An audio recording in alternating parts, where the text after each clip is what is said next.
തന്റെ മകനെ സ്നേഹിച്ചിട്ടുണ്ടാവില്ല. അതേപോലെ അവൻ എന്നെയും ആ മകനെയാ നീയോ ദുഷ്ടയും കൂടി ചേർന്ന് കൊന്നത്. ഒരു അനാഥനെ പോലെ മറവ് ചെയ്തത്. കർമ്മങ്ങൾ ചെയ്യാൻ പോലെ എനിക്കായില്ലല്ലോ. എന്റെ വിഷ്ണുമോനെ ഞാൻ സ്നേഹിച്ചതുപോലെ ലോകത്തൊരമ്മയും തന്റെ മകനെ സ്നേഹിച്ചിട്ടുണ്ടാവില്ല. അതേപോലെ അവൻ എന്നെയും ആ മകനെയാ നീയോ ദുഷ്ടയും കൂടി ചേർന്ന് കൊന്നത്. ഒരു അനാഥനെ പോലെ മറവ് ചെയ്തത്. കർമ്മങ്ങൾ ചെയ്യാൻ പോലെ എനിക്കായില്ലല്ലോ. എന്റെ കുഞ്ഞിന്റെ ആത്മാവ് കേത് കിട്ടാതെ അലയുമായിരിക്കും. അല്ല സത്യമേ, ഞാൻ മിണ്ടരുത്. എന്റെ കൺമുന്നിൽ നിന്ന് പൊയ്ക്കോ. സത്യമേ, ഞാനൊന്ന് പോടാ. പോകാനാ പറഞ്ഞത്.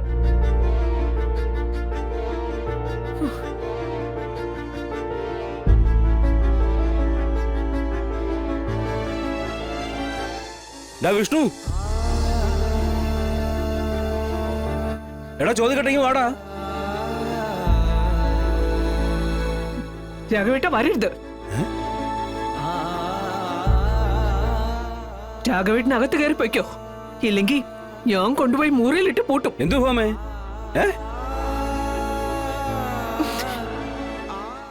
മക്കളെ, വിഷ്ണു ഭാമേ വാതിൽ കൊടുക്കും.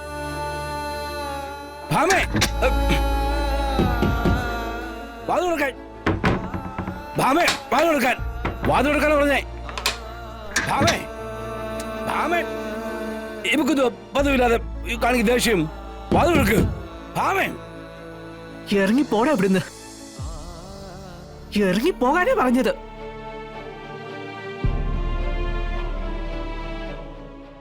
ഭാമേ വാതിൽ കൊടുക്കാനാ പറഞ്ഞേ.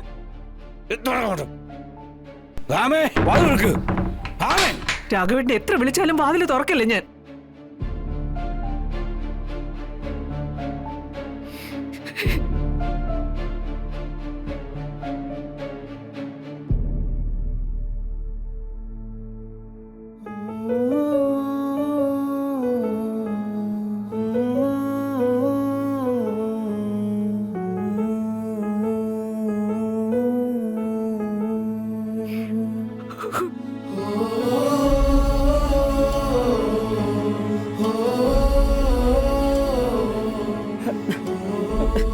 എന്തുകൊണ്ടുണ്ടായേ?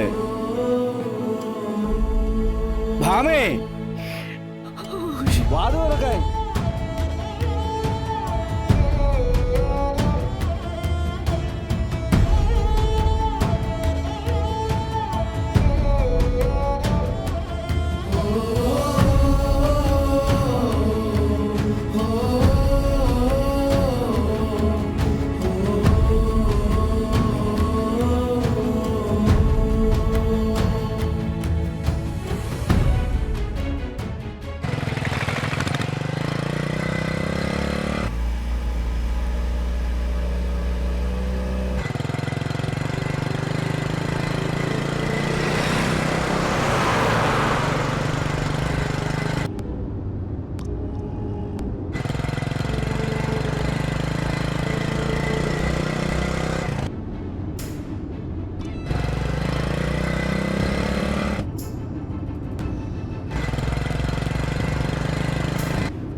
പ്രകാശ്,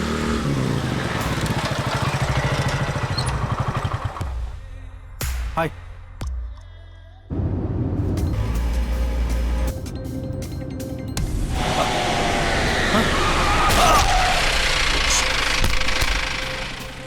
അയ്യോ Prakash,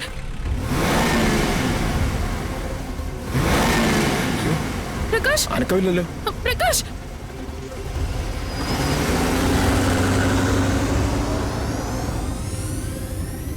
Prakash, hello Prakash, hello Prakash, Prakash, ambulance വിളിക്കേ.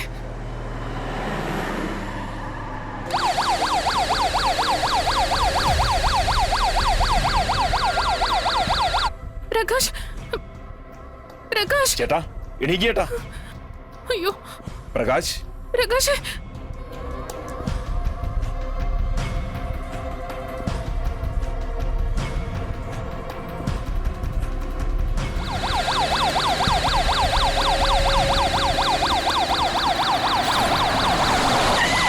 അയ്യോ, പ്രകാശ്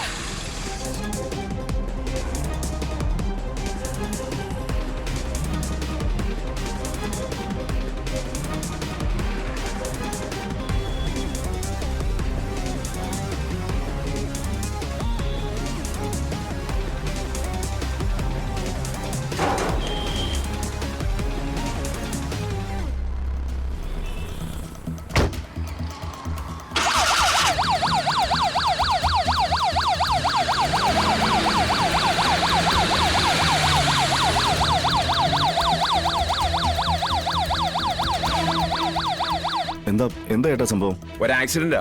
റോഡ് സൈഡിൽ ബൈക്ക് വെച്ചിട്ട് റോഡ് ക്രോസ് ചെയ്തതും ഒരു കാർ വന്നിടിച്ചു. അല്ല, കാര്യമായിട്ട് എന്തെങ്കിലും പറ്റിയോ? ഒന്നും പറയാൻ കഴിയില്ല. പോട്ടെ.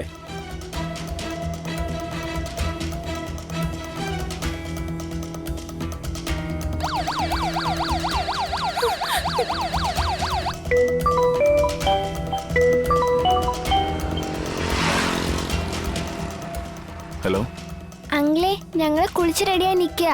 നമുക്ക് പുറത്തു പോണ്ടേ? അങ്കിൾ ഇതാ ഇപ്പൊ എത്തും. എന്നിട്ട് നമുക്ക് പുറത്തേക്ക് പോവാം. എന്താ പറഞ്ഞേ? ഇപ്പൊ എത്തൂന്ന്.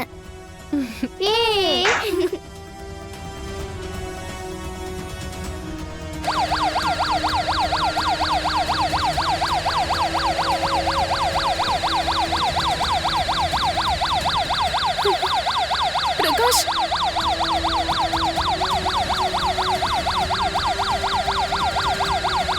വേറെന്തെങ്കിലും പറയാം. ആ ശരി.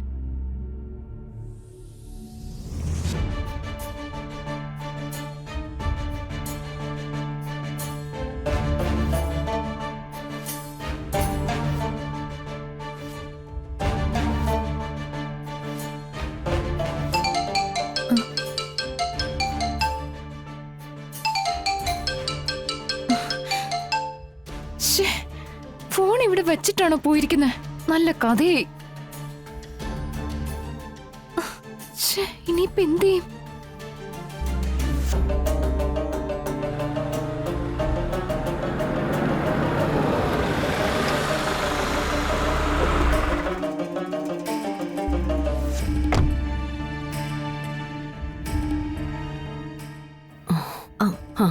മാഡം, മിനിസ്റ്ററുടെ ഓഫീസിൽ നിന്നും പെൻഡിങ് ഫയലുകളുടെ ലിസ്റ്റ് വേണമെന്ന് പറഞ്ഞ് വിളിച്ചിരുന്നു. അതിന്റെ ഒപ്പം ഇതും കൂടി കൊടുത്തു വിടണം. ഇതാണെങ്കിൽ രാവിലെ പോന്നപ്പോ എടുക്കാനും മറന്നു.